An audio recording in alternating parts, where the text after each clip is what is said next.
Hello and welcome to Tech Talks by AdTech. This is an interview series where we bring you some of the best minds from the advertising and the marketing world to share their ideas on the future of the industry.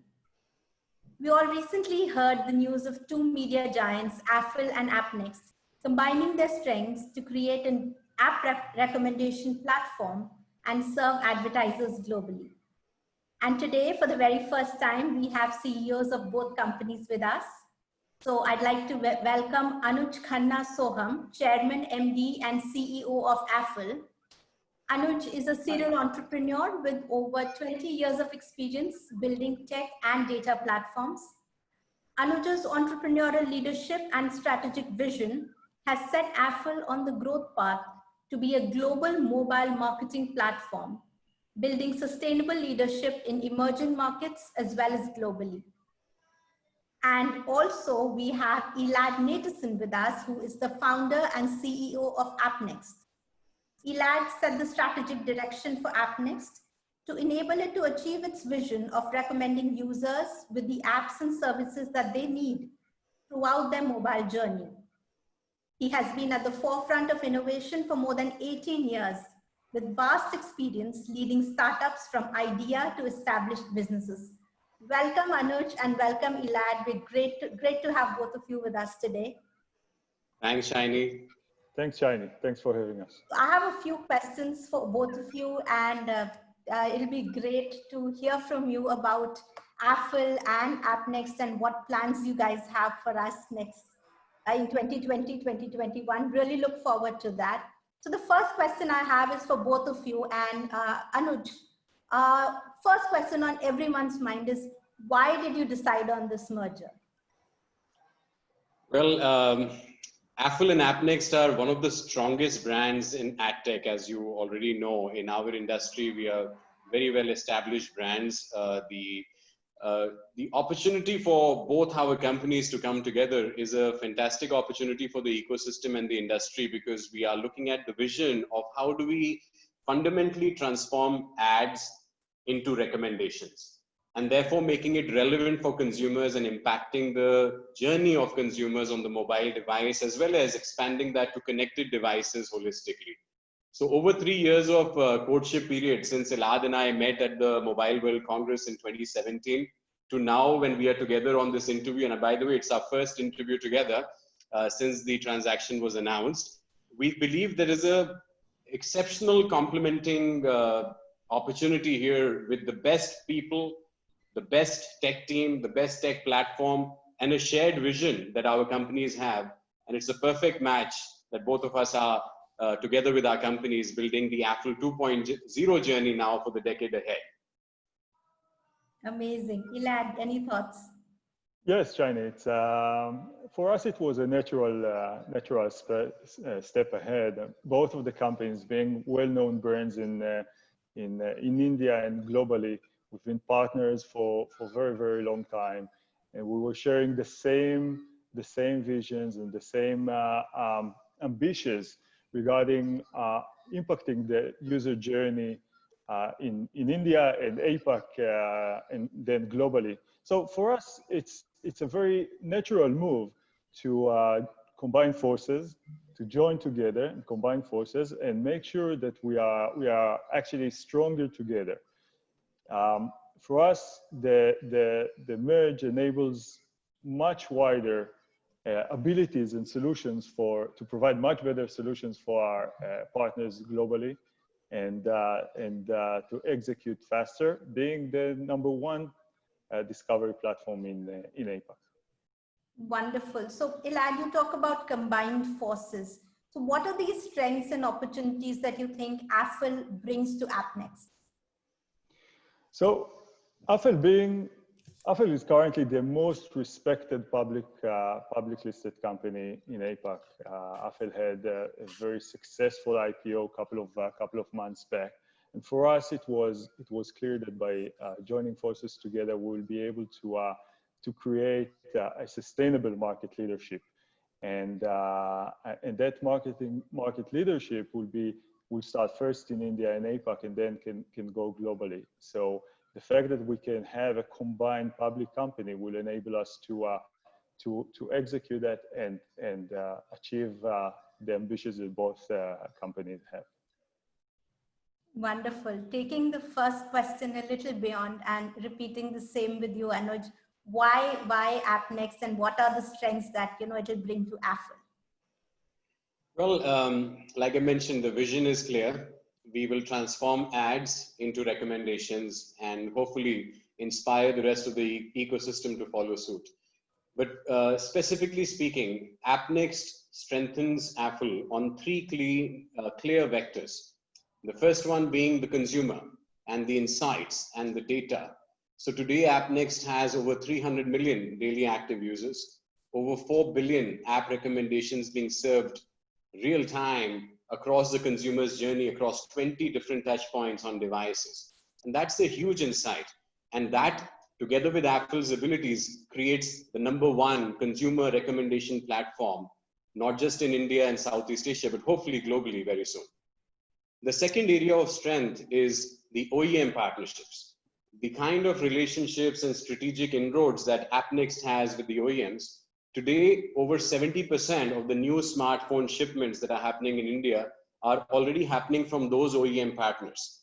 And therefore, what we see now is a great opportunity to not just help the OEMs to enhance their consumer experience on the devices, but also become the #1 monetization partner, at least in emerging markets like India, Southeast Asia, and very soon expand to Europe as well as Latam.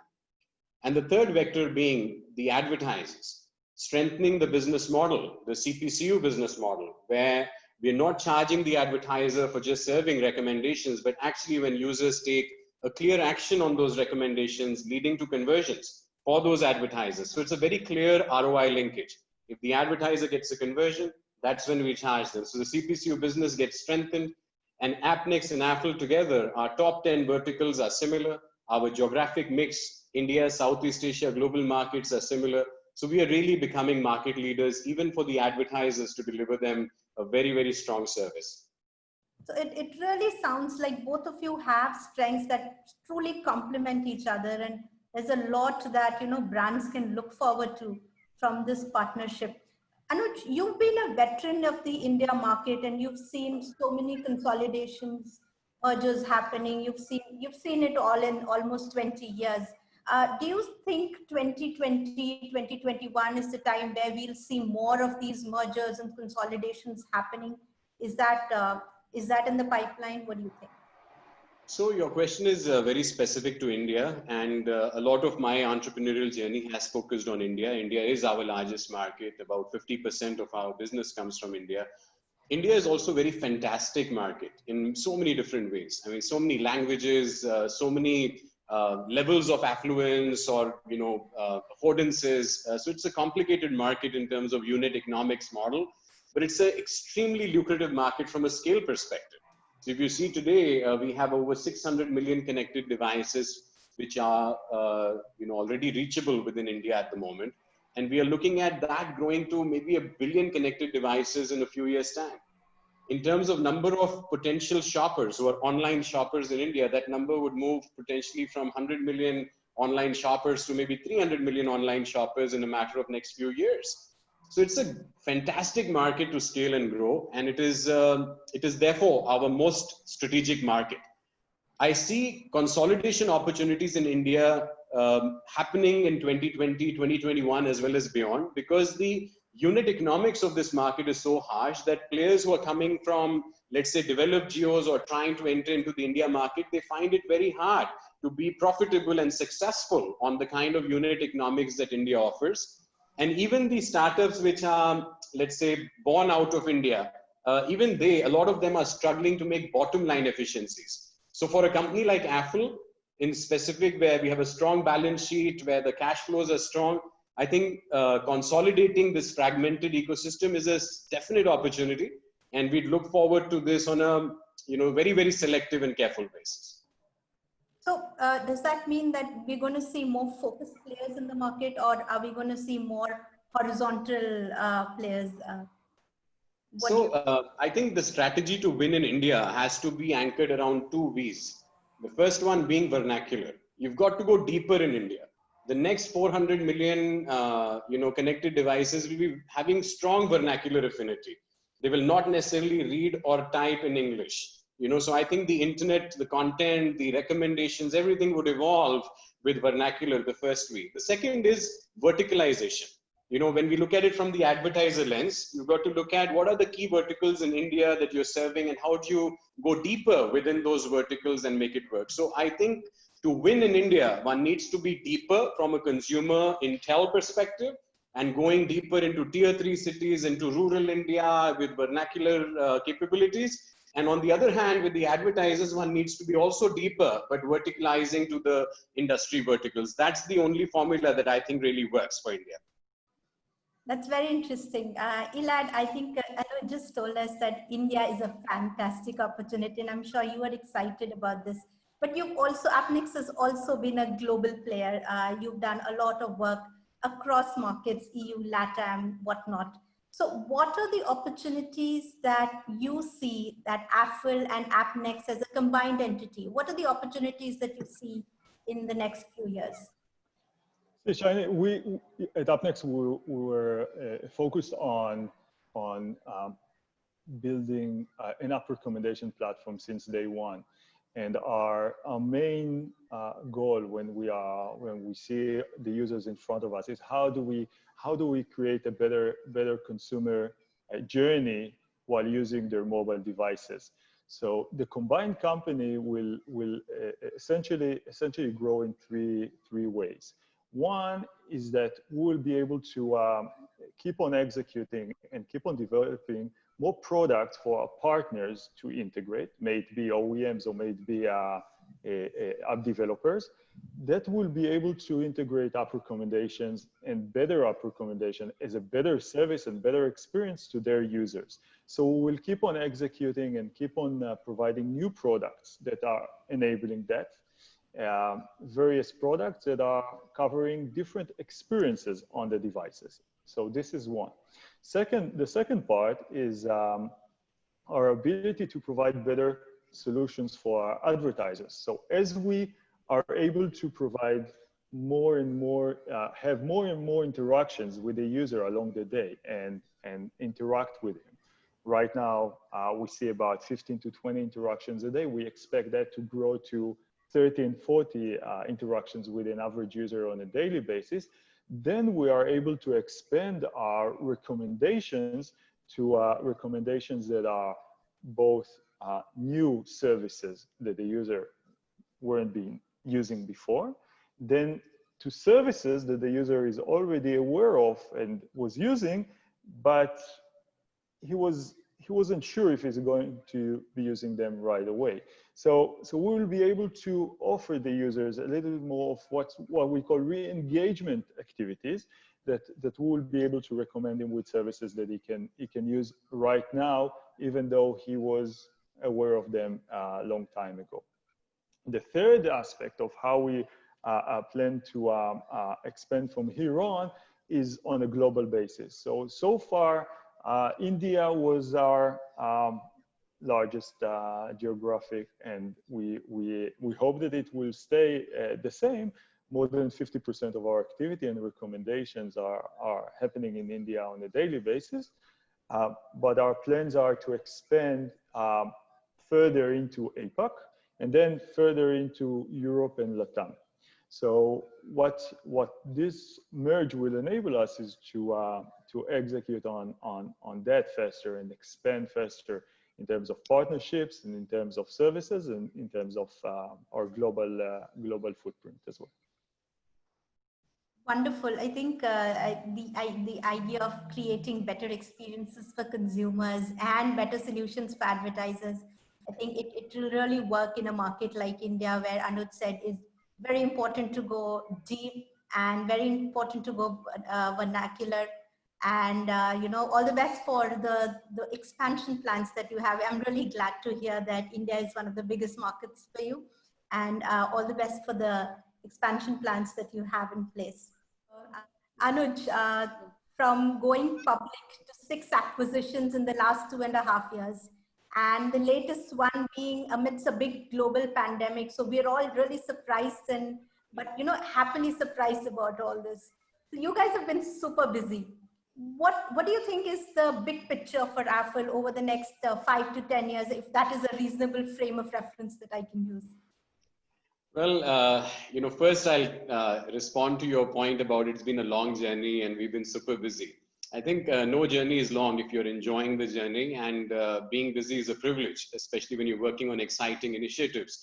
And to me, this is actually a start of a new journey. And we have, in fact, together come up with the view that Elad and me, Affle and Appnext, we are starting and embarking on a new journey, Affle 2.0, with a decade-long view to this journey, like from 2020 to 2029.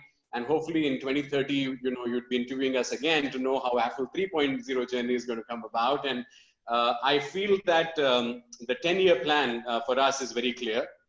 We have defined our directional goals very, very clearly. So Affle and Appnext together must at least grow 10x in this period of time. We must at least make sure that we're impacting consumer journeys across over 10 billion connected devices in this period of time. And I know the world population hasn't reached that far, but when we talk about connected devices, already we see people having at least one smartphone. We have connected TVs, wearables, and so on. So the vision is that by the time this decade and the Affle 2.0 journey is complete, we should have grown substantially, at least 10x, and would have touched and impacted over 10 billion connected devices around the globe. Great. I think that's very inspiring, and a 10x growth. So I will be referencing this in our next interview. Okay. So, Elad, coming to you. So we've all been talking about consumer trends, media consumption patterns, and we've seen like an immense shift in all this over the last 90 days. I mean, not more, but 90 days. Any comments on this? Have there been any insights that marketers can use in this space? Any opportunities that we're currently overlooking maybe? Yeah, so what we've seen in the last 90 days, in fact, it's almost 120 days already, is that due to the COVID-19 situation, we are seeing a shift in the brand marketing and app marketing that advertisers are taking. Obviously, at the beginning, everyone wanted to understand what's happening and to pause for a second and get a good grasp of where it's going ahead. But we've seen two trends essentially. One is that in terms of consumers, the users are although everything shifted to all from home activities on our using our mobile devices as facilitators for this, what we see is actually around 20-30% more usage of our devices. So we would see same users engaging and using their devices 20-30 times or percent more of the time. At the same time, the service providers are obviously had to reconsider how they spend their marketing budgets at this point. We've seen services that are, across the scope. So there are services that obviously had to slow down almost completely. If you are looking at travel, you're looking at transportations, etc. That's a natural step for them. They had to slow down and wait for the right time to reconnect with users. At the same time, most of the services that we've serviced in the last couple of months kept on engaging with their users. So they kept on spending their marketing budgets on growth and re-engagement to get the users to keep on using their services. We've seen e-commerce, we've seen education tech, etc., etc. And then the last type of services that were actually growing faster during this period, there are a couple of them that we've seen making major moves ahead and growing, are all the services that are actually have more and more consumptions via from home. So we've seen gaming, we've seen entertainment, we've seen more of entertainment-related services that have been growing, and we're doubling down during this period, and very, very successfully. My recommendation for most of the marketers out there is, if you are able to provide service right now, and you are able to engage with users, and they will be able to use your service, my suggestion is that now is the right time, basically because there are more users expecting your services. And this is the right time that you probably want them to know it and start using it. It's probably the best learning curve that they can have. Absolutely. I think entertainment and e-commerce, the two E's, is something we're hearing a lot, throughout from a lot of people, and obviously seeing a lot of it. So a lot of brands are moving the e-commerce model, and suddenly, what would probably take them 5 years to do, they've done in the last 5 weeks. So online retail is suddenly seeing a big jump. Anuj, this is for you. Do you think this, any thoughts on this e-commerce model, suddenly taking this huge jump? And do you think this behavior will stay post the pandemic, or is this just like an in-between space for everyone? Well, I think the pandemic has basically accelerated the behavior directionally. The trend was already clear. It was a mega trend that, mobile devices, connected devices going online, as well as integrating the online and offline journeys of, e-commerce and retail and so on. This is a clear mega trend. What the pandemic has done is accelerated the adoption, in terms of how much time people are spending on the device, how much are they now transacting, and what is also the average value of the transaction. So this has basically got accelerated. I don't think it's a new trend. It was already clear to all of us that this is where it is headed. But what I think is now very, very clear, and most people have had some experience of it now, and the brands are also responding to it, is that the online journeys as well as the offline journeys are going to behave in very similar fashions. I can almost see a consumer journey where people are going into a physical store, maybe looking and browsing the physical sort of products which are on display there, but essentially using their mobile device or a connected device to complete a purchase and either have it delivered to their homes or pick it up right there, but using the online and offline connect in a very intuitive manner.